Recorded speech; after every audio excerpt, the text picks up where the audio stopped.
Tervetuloa 4 seinän sisälle. Viimeis kun me tehtiin meidän Halloween-jakso, niin me unohdettiin käsitellä yksi kaikkien aikojen kauhusarjoista, joten luonnollisesti sille piti omistaa sitten ihan oma jaksonsa. Eli tänään me puhutaan elokuvasarjasta. Mistä me puhutaan?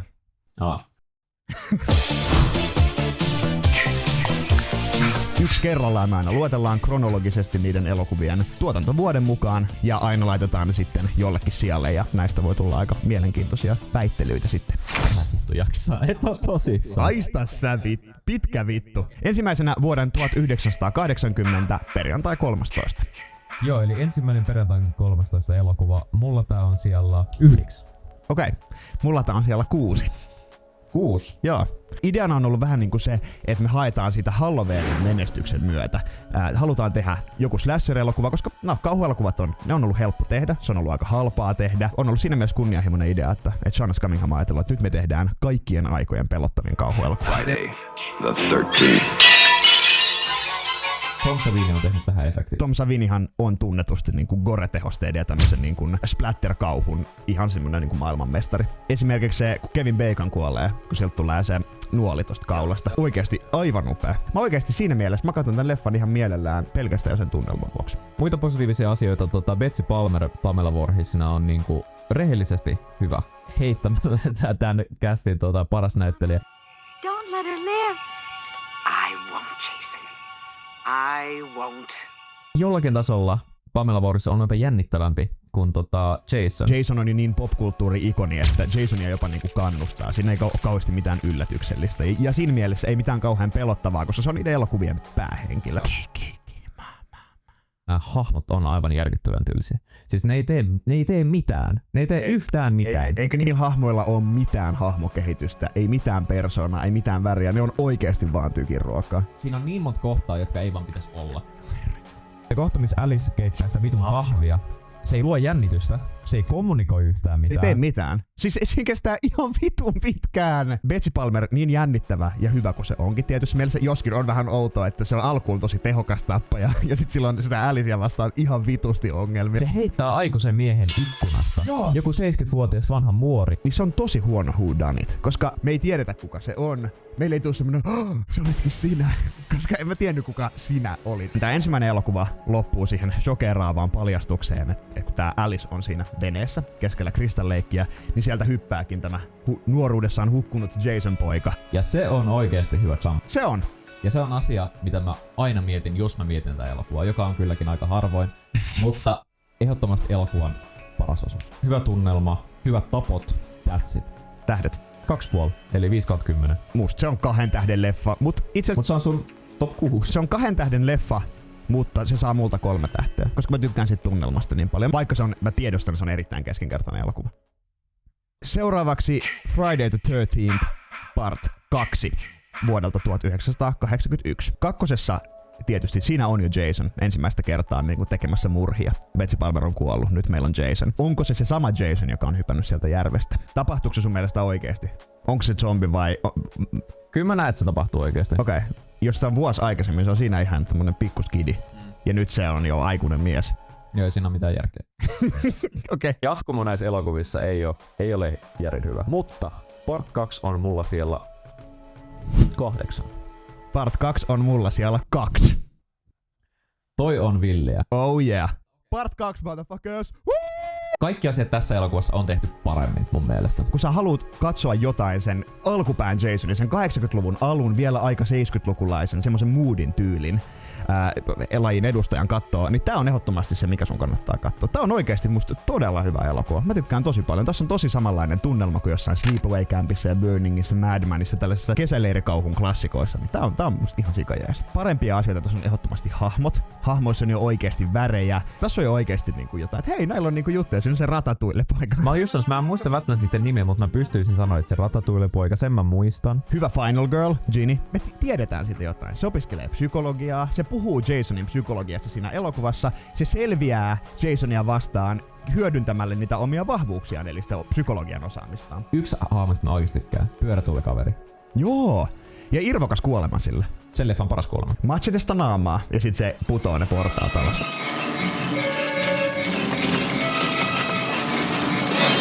Mutta sitten siitä pyörätuolimiehestä, se on hauska, kun ne menee sinne, jotkut hahmot menee sinne yläkertaan, niin kun niillä on selkeästi jotain sutinaa. Mistä kattoo, kun ne menee sinne yläkertaan ihan vitun onnellisena. Kattoo. Sitten kun se puhuu siitä, että sillä on ollut joku onnettomuus, jonka takia se on pyörätuolissa, ja se sanoo, että mut on niinku tavallaan tuomittu tähän, että onko tää ikuista. Lääkärit sanoo, että mä en ikinä kävele, mutta mä en oo samaa mieltä, että mä uskon vielä. Se on harmi, että se tietysti kuolee, mutta hyvä hahmo, mä tykkään sitä, se on hyvä tyyppi. Elefanttihuoneessa Jason on nyt virallisesti mukana. Mitä sä oot mieltä säkkipää Jasonista? No mä oon sitä mieltä, että se on vähän hölmö, se ei ehkä on niin pelottava. Mä tykkään siitä, se näyttää, että sillä on semmoset kissankorvat. Joo, se on aika söpö. Ja me puhuttiin siinä, kun me katsottiin tätä leffaa, että on vähän niinku semmonen TED-harjoittelija Jason. Että se vielä vähän treenaa. Niin, se ei oo vielä ammattilaistappaja. Tää hoitaa kaiken vähintäänkin kohtuullisella tavalla. Joo. Mutta se syy, miksi se ei ole korkeammalla, on vaan elokuvia, mitkä on mulle jännittävämpiä. Vaikka tässä niinku tää kästi on parempi, on myös parempiakin kästejä. Eli käytännössä tää on niinku ensimmäinen elokuva tässä sarjassa, joka mun mielestä missään ei alisuoriudu, mutta on elokuvia, mitkä on vaan ylittänyt sen mulle. Erittäin fair enough. Ja musta tuntuu, että multaa taas on tosi korkealla sen takia, että mä tykkään tästä estetiikasta niin paljon, joka tän jälkeen kieltämättä vähän häviää. Tää on tosi kiva, tämmönen pienen budjetin, tosi low-key kauhuelokuva. Toimii mulle tosi hyvin. Ehkä vois vähän tiivistää tietystä kohdista. Mikä oli isosti, olisi pitänyt saksia, kun se poliisi juoksee ihan vitun pitkästi siinä metsässä. Se oli paha. Se oli semmoinen, että okei, nyt mentiin niinku part 1. Mut sit se on ainoa esimerkki, mikä on sillä okei. Se kyykkäs hyvin vähän. Joo. Tää on 3 tähteä. Okei. Mulle tää on 4 hyvänä päivänä. Saattaa nousta 5 tähteen mulle. Mä tykkään tästä ihan helvetisti. Tosi jees. Nousta ihan nopeammin. Seuraavaksi Friday the 13th Part 3 vuodelta 1982. Eli tähän asti nämä on tullut niinku oikeasti vuosi vuodelta peräjälkeen. Perjantain 13. osa 3 on mulla siellä 1. Mä arvasin. Mulla on siellä 5. Kun me katsottiin tää, niin mä olin aika sillä kikseissä, niin sitä oli varmaan olla vaikea niinku huomioimatta. Kävi ilmi. Mä tuntuu, että Part 3 yleensä ihmisiä sillä niinku ranking keskellä. Et sillä on se on decent, mut sillä on omaan parempi. Mut mä oon niinku vakaumuksellisesti eri mieltä. Tää on mulle paras. Tässä on perjantai 13 elokuvaksi oikeasti todella mielenkiintoinen juoni. Tässä on nimittäin teinejä, jotka menee mökille. Tämä on tosiaan siis kuvattu silloisilla 3D-tehosteilla, ja tässä on sitä varten kyllä aika goofeja juttu, esimerkiksi se jojo-juttu. Ja silleen, että sit se jotain keppiä näytetään niinku tosi pitkään. Se on vähän hassua nyt, kun sen katsoo. Mulle se on silleen, että näistä olisi vähän voinut leikata, mutta mä tietysti ymmärrän, minkä takia ne on tehty sillä. Mutta niinku tosi pitkään näytetään tosi gimmikkinä jotain, niin kuin just sitä keppiä tulee siihen niinku kameraan ja muuta vastaavaa. Se, että ne kuvastan 3D:llä tavallaan teki mulle paremman tästä. Ne joutui käyttämään tosi laajaa linssiä. Pakotti ne myös sillä huomioimaan kuvaa paljon enemmän, että okei, kuvaa näkyy enemmän, mitä me voidaan näyttää. Ja asiat piti asetella tosi tarkasti, että se 3D toimii. Tää on mun niinku suosikkikästi. Tässä on tosi hyvät hahmot. Ihan lähtien nyt tietysti näistä teineistä. Shelly, joskin tietysti aika Incel. Joo, se pelottelee niitä tyyppejä, koska se on epävarma. Se on siinä on jotain. Okei, tää oikeesti antaa, ja toi on jotain, mihin ihmiset voi jollain tavalla samaistua. Nyt ollaan 3. osassa, niin tää elokuva sillain ei ota itseään niin tosissaan enää. Eli nyt tavallaan vähän käännetään katsojien odotuksia. Ne on tämän elokuvan kohdalla tosi hyvin tajunnut sen, että me ei tehdä kauhun mestariteoksia. Näistä ei tule klassikoita itsessään, mutta Jasonista hahmona voi tulla klassikko. Yksi shoutti, siis tunnari, tää diskoteme. Joo, hyvä. Mut joo, varmasti se niinku tunnetuin asia tässä elokuvassa, että Jason saa sen maskin. Mä voin sanoa, että Richard Brooker saattaa olla mun lempi Jason. Se on mun mielestä mihin kaikki jollain tavalla pohjaa Jason-hahmon tästä eteenpäin. Se on oikeasti jopa muutamassa kohtauksessa ihan aidosti karmiva. Mä en oo niin sen 3D-gimmikin fani, se ei vaan toimi mulle niin hyvin. Mä pidän tästä elokuvasta kyllä. Se 3. näytös on loistava. Niin on. Se on mun suosikki 3. näytös. Ja siinä lopussa mun ehkä suosikkikohtaus. Se missä se pudottaa sen Jasonin sieltä ladon katolta silleen, että se Jason niinku hirttäytyy siihen. Katsojalle silleen, ai niin se on kuollut, Ja sitten se rupeakin ottaa sitä pois sitä silmukkaa ja sitten katsojana pelässä silleen, oh shit se onkin elossa. Se on tosi hyvä jotenkin. Tää tapahtuu sama viikonlopun aikana. Part 2. ja niinku part 3. niinku mikä se muutos, että sillä kaveri on kasvanut joku 20 senttiä ja 50 kiloa niinku tullut lisää. Todella kova bulkki siinä. Tähdet. 5 tähteä. Mä annan sen 4 tähteä, mutta tää on hyvä elokuva. Mä tykkään. No 4 tähteä, totta kai tää on hyvä elokuva. Seuraavaksi Friday the 13th Part 4 The Final Chapter vuodelta 1984. Tää on mulla siellä 5. Tää on mulla siellä 3. Se on tää ja yksi toinen leffa niin kuin ne fanien suosikit. Joo, ja ihan syystäkin. Eikö se tarina tähän juona sen, että Paramount on vähän kyllästynyt tähän sarjaan? Ja nyt ne ajatellut, että nyt tehdään viimeinen Jason-elokuva. Hence The Final Chapter. Ei ollut. Ei ollut viimeinen elokuva. Nuoret lähtee mökille ja Crispin Glover on siellä. Crispin Glover on siellä.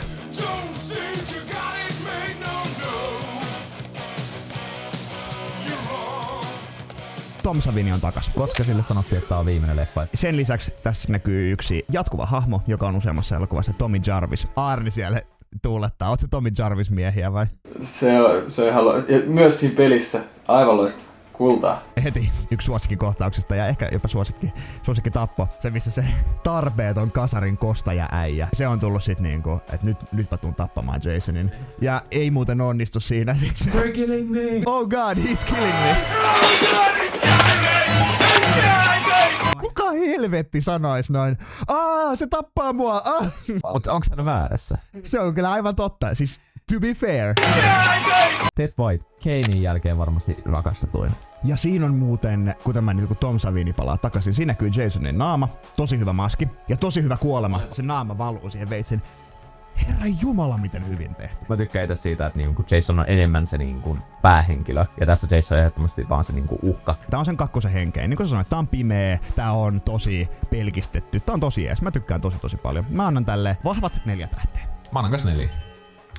Friday the 13th, A New Beginning vuodelta 1985. Millä siellä tää on sulla? Tää on mulla siellä 11. Okei, tää on mulla siellä 8. Älä vittu jaksaa, et oo tosissaan. Tää ei oo hyvä leffa, tää on ihan paska, mutta täällä on mun mielestä vielä huonompia. Tää on sliisein ja rasvasin ja ällöttävin näistä kaikista. Eiks tää ollut joku porno-ohjaaja? Oli. Joo, puhutaan positiivista asioista.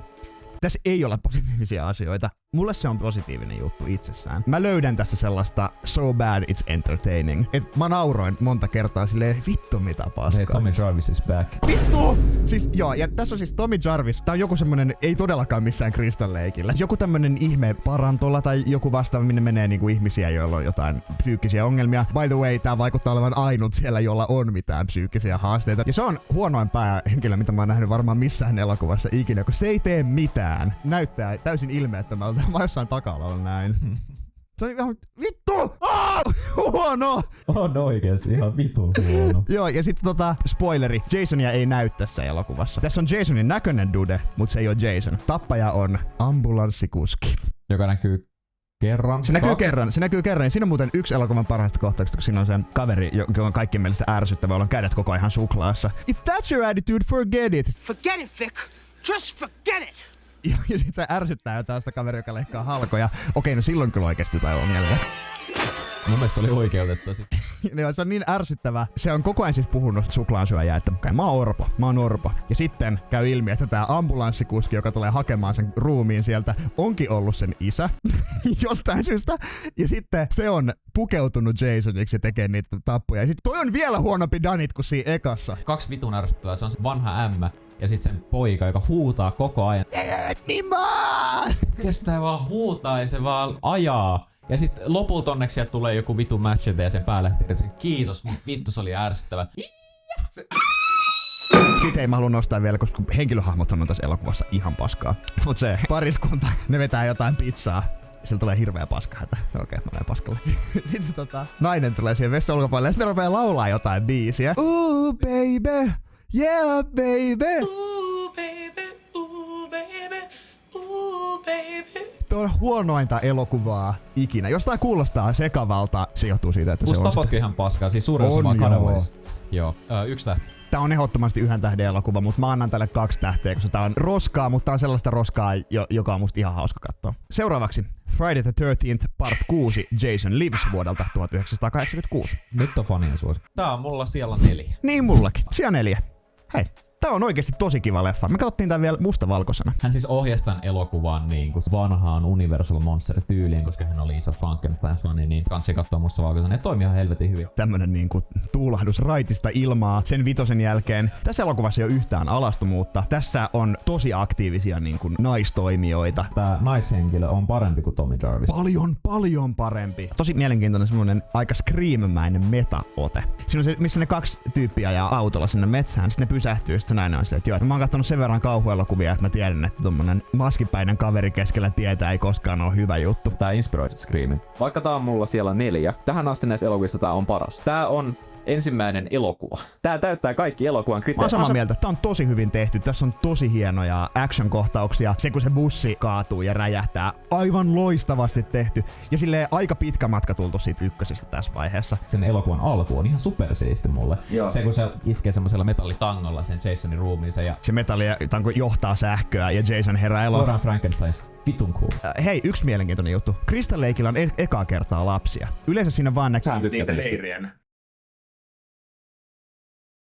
Crystal Lakeista siis. Crystal yleensä siinä on aina ollut vaan niitä leiriohjaajia kuvattu. Tässä oikeasti näkyy niitä lapsia ja se tuo siihen tosi vahvan sellaisen vaaran tunteen, kun Jason kävelee sen mökin ohi, missä ne lapset on. Se tuntuu oikeasti silleen, että apua, toivottavasti se ei niinku tapa. Ei kai se nyt voisi tappaa näitä lapsia. Ei tapa. Mulla ei oo oikeastaan mitään negatiivista sanottavaa. Tää ei vaan oo just esteettisesti sitä mun ihan ykkös Jasonia, mutta tää on tosi hyvä mun mielestä. Sanotaan näin, että jos on ihminen, joka ei tykkää näistä elokuvista, pitäisi näyttää joku. Näytä tää. Yksi shotti Alice Cooper.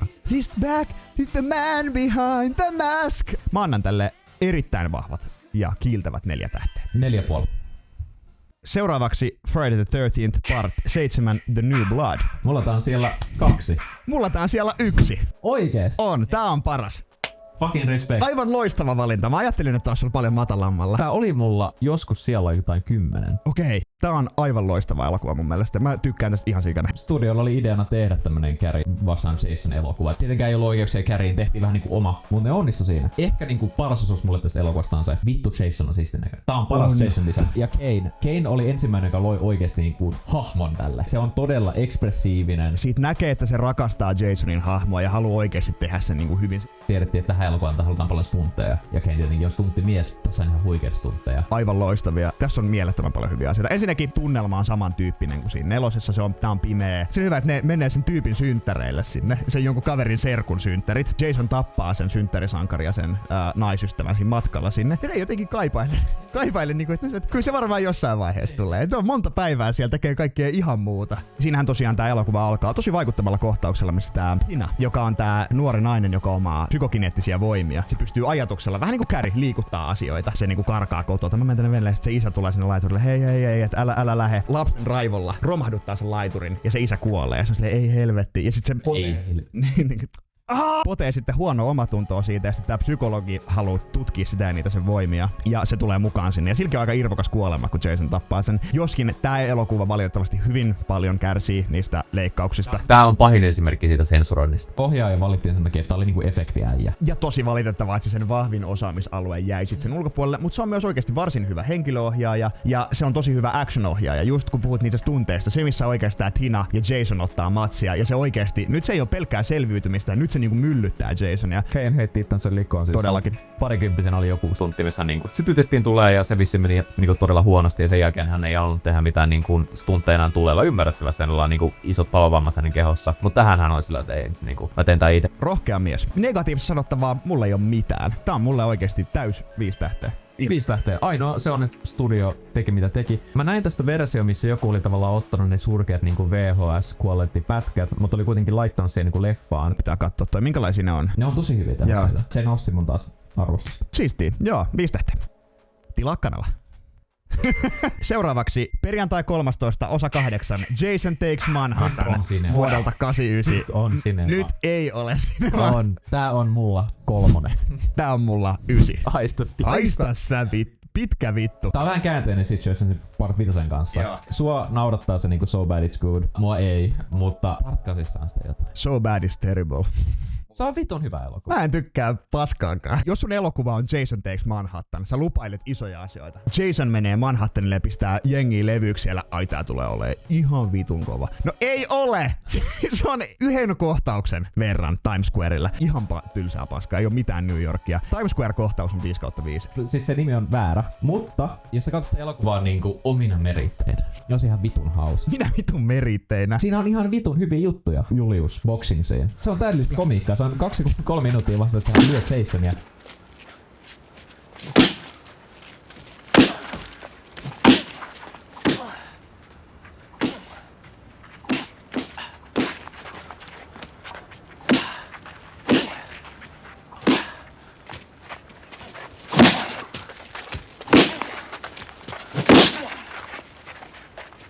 Kane pitää tässä elokuvassa niin paljon hauskaa, ja siksi ehkä mäkin pidän hauskaa, että ilmeisesti tämän elokuvan aikana Jason oppii teleporttaamaan. Jota ei selitetä muuten mitenkään. Ei, mutta sä vaan voit tehdä niin, ja mä tavallaan tykkään. Sitten se on niinku, me ei välitä vittuakaan, Jason on vaan niinku ihan vitun OP, ja se vaan niinku tuhoaa näitä siellä laivalla. Sitten on se Star Trek-näyttelijä, se opettaja, joka on ihan vähän tässä elokuvassa. Joo, se on semmonen vanhan koulukunnan luonnennäyttelijä. Se on hyvä sen tappo, missä Jason työntää se, hukuttaa sen sinne jonnekin jäteboksiin tai johonkin. Se on ihan... Se ravintolakohtaus on myös hyvä. Ja hauska juttu. Se mies, jonka se heittää sinua. Kersinger. Niin, kyllä heittää tulevan Jasonin siihen.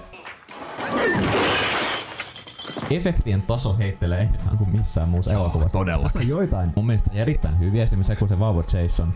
Vauva Jason! Oh. Ei puhuta sen designista, se on ihan surkea. Tulee siitä vessan peilistä läpi, sieltä tulee käsi läpi ja se on niinku veden pinta. Se on hienosti tehty. Se on hienosti tehty, mä oon samaa mieltä, mutta se Baby Jason on niin tyhmä idea. Se vaan välillä näkee joku sellainen, se on se yksi silmä tossa. Se on... Jumalauta! Tää ei oo elokuva. Tää on enemmän semmonen vaan, että tää on semmonen sandboxi, missä vaan heität vaan Jason vähän niinku vaan tekemään asioita. Tää ei oo hyvä elokuva, mutta mä rakastan sitä. 5 tähteä. Millä siellä sä sanotkaan, että oli? 3. Jumalauta. Mä annan 2 tähteä. Tää vois olla mun mielestä huonompikin. Tän katsoo vielä ihan mielellään. Ja nyt me ollaan saatu päätökseen Paramount-osuus näistä elokuvista. Ja käsittääkseni New Line Cinema ei ostanut oikeuksia Perjantai 13 nimeen, vaan osti oikeudet pelkästään Jasonin hahmoon. Koska sen jälkeen ne koko ajan vaan on Jason jotain. Jason Goes to Hell, The Final Friday. Lähteekö tästä uusi Golden Age 90-luvulla? Tää on mulla 10. Tää on mulla 11. Ei jumalauta! Siis tää on... Ei, mä en pysty puhumaan. Pakko se on kuullut. Tässä elokuvassa Jason kuolee ja menee helvettiin, mutta käykin ilmi, että Jason se ei ole ihminen, se ei ole edes zombi. Se on joku semmonen entiteetti, joka voi ottaa ihmisiä ja ihmisten mieliä haltuunsa ja vaihtaa ruumiita. Ensinnäkin tässä näkee, että täällä ohjaaja on niinku meidän ekäinen dude. Se näkee, että sillä ei ole mitään kokemusta elokuvien tekemistä. Se on vaan semmonen samanlainen nörttityyppi kuin me. Ensinnäkin se oikeustiedelääkäri siellä, niin se yhtäkkiä katsoo Jasonin sydäntä, se rupeaa kuulua se sydän sykkii. Se syö Jasonin sydämen. Tässä vaiheessa me ollaan, että mitä täällä tapahtuu. Ja siitä tulee Jason. Se on niin jännästi ohjattu. Se on sellainen... Niinku, vittu, miksei? Kerran tässä vaan eletään kuitenkin. Ensinnäkin sen kohtaus on myös niinku, ehkä huonoinen niinku editoitu juttu, mitä mä oon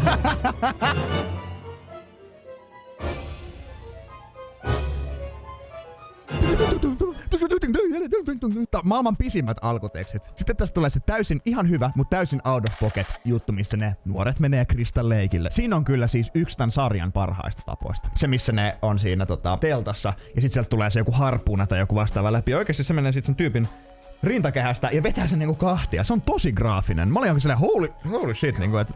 Ja sit se jännitys lähtee, kun sieltä kävelee se joku random lääkäri. Niin, sitten käy ilmi, että se ei tosiaankaan pysy tässä lääkärissä koko elokuva, vaan se aina vaihtaa sitä ruumista aktiivisesti. Miksi se seivaa sen ukon? Mitä vittua mä katon? Mä pitää katsoa Perjantai 13 elokuvaa, mutta mä katon, että joku tyyppi makaa ja se seivaa. Se sanoo, hey, what are you doing? Ja mä mietin ihan samaa, että mitä täällä tapahtuu. Ja sitten tässä on se super ärsyttävä Jason-tietäjä. Se joku cowboy-äijä. Sitä ei ole aikaisemmissa elokuvissa tietenkään nähnyt yhtään. Se yhtäkkiä jostain syystä tietää Jasonista kaiken. Se tietää, miten Jason pitää tappaa. Joo, te tarvitte mua tähän. Ko sä oot?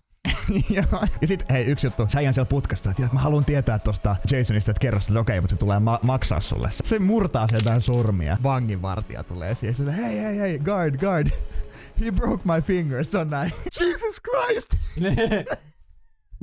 Se on tunneälykäs kaveri. Ymmärrän. Tää on ihan perseestä. Tää on 1 tähteä. Annat säkin 1 tähden. 1 tähti. Joo, eteenpäin. Nyt vuonna 2002 Jason viedään avaruuteen elokuvassa Jason X. Monennella siellä tää on, sanotaanko samaan aikaan? 12. Mä haluan lähteä siitä, että kun me katsottiin tää yhdessä, niin Eero tuli flunssa tämän leffan takia. Sulla on joku semmonen kylmä lonkero ohimolla, kun sua särkeä pääset silleen... Mä olin ollut vähän kipeänä. Mä olin niinku parantunut siitä. Mut sit tän elokuvan takia se vittu tuli takas. Immuunisysteemi feilasi tän elokuvan takia, koska mä luovutin. Mä olin ihan vitun rikki. Lähdetäänkö hyvistä asioista? David Cronenberg. Ei ohjaajana tosin, mutta näyttelijänä. Joo, ja siinä oli kaikki hyvät asiat. No hei, Jasonista kirjaimellisesti tulee tähtiä, se lentää Crystal Lakeen. Voiko sanoa, että toi ei oo hyvä? Voin. Mäkin voi sanoa. Tässä on semmosia käsittämättömän ärsyttäviä one-linereita. Vittu! Siinä on se joku tosi kova action guy. Jason laittaa sen selästä, vetää läpi sen macheten. Sitten se on silleen, että it takes a little bit more to take this dog out. Sitten se laittaa toisen. Okay, that does it. Niinku ha. It's okay, he just wanted his weapon back. Se punapää kaveri. Ja mikä vitun outo kohta, missä nipisteli sen nänneen? Mikä se on? Ai niin, siis se on tän elokuvan paras kohta. Niin oli, miksi me ei saatu sitä enemmän? Niin huonoja tehosteita, niin innoton semmonen 2002 vuoden mitään sanomaton skifi, jos vaan sattuu olee Jason. Ja siis... Mitä sä olet mieltä Uber Jasonista? Okei, mutta jos mä olisin 5-vuotias, se olisi ihan siisti action-figuuri hyllylle. Mut sä oot 25-vuotias melkein. Ei puhuta tästä enää. Jos mä katson nyt perjantai 13 elokuvat läpi, niin tää on ainut leffa, jonka mä skippaan. En tykkää. Seuraavaksi vuodelta 2003 Freddy vs. Jason. Tää on se syy, minkä takia New Line Cinema osti Jasonin hahmon oikeudet. Jason Goes to Hellin lopussahan näkyy se, kun Freddyn hanska tulee sieltä maan alta ja vetää Jason maskin Se on mukanaan. muuten Kanein käsi. Fun fact. Okei. Millä siellä tää on sulle? Tää on mulla siellä 7. Tää on mun siellä 10. Et ollut fani. En ollut fani. Okei, mutta missä sä tykkäsit? Freddy on tässä tosi hyvä. Tässä on tosi paljon tosi tunnistettavaa Nightmare on Elm Street -juttuja. Tässä on ihana Robert Englund mukana, joka tekee melkein mistä tahansa leffasta katsottavaa. Robert Englund vikaa kertaa Fredinä. Ja tän olisi pitänyt olla myös Kanein viimeinen. Niin ois. Se oli luvattu ja kaikki halus Kanein. Mun mielestä se on hauska idea. Jason on kuollut, mutta Freddy menee Jasonin uniin tällä tavalla manipuloi, että sun täytyy nyt nousta ja mennä Elm Streetille ja luoda kauhua sinne, niin Freddy saa jotain voimaa siitä aikeesta. Joo, Freddy on menettänyt sen voimansa. Tavallaan haluaa käyttää Jasonia semmosena katalyyttinä saadakseen itse niitä voimia takaisin. Mä sanoisin, että mä oon fani tälle elokuvalle, mutta taas ehdottomasti voi olla paljon parempikin. Tässä on kohtauksia ennenkin sitä niinku loppukliimaksi, mihin me kyllä mennään, mutta esimerkiksi kohtaus, missä Jason on siellä Ai siellä maissipellolla. Se on siis kuvattu, miten se vaan vetää tulireiliä perässä ja tää on mässäilyä, kun ollaan rehellisiä. Kuitenkin annettu sitä, mitä niinku halutaan. Ja sit tietysti tää vikat 30 minuuttia, onhan se siisti. Onhan nyt siistiä nähdä, kun Freddy ja Jason ottaa mittaa.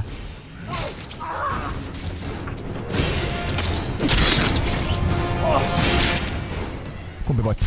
Jason-fani minä sanon se Jason, mutta totuus sanon se, että niin ei kumpikaan, koska haluttiin, että ihmiset väittelee siitä. Niin se on. Miinuksia tässä elokuvassa ois voinut musta saksia tosi paljon pois. Ehkä musta tuntuu, että mulla vähän vaikuttaa se, että vuosi 2003 ei ole jotenkin sinemaattisesti niin mielekäs ja jotenkin tunnelmallinen. Siinä ei ole kummankaan niiden elokuvasarjojen niitä suurimpia, vaan ne kuuluu 80-luvulle. CGI-efektit oli se mun ykkösmiinus tässä, että se matoo se on muuten ihan paska.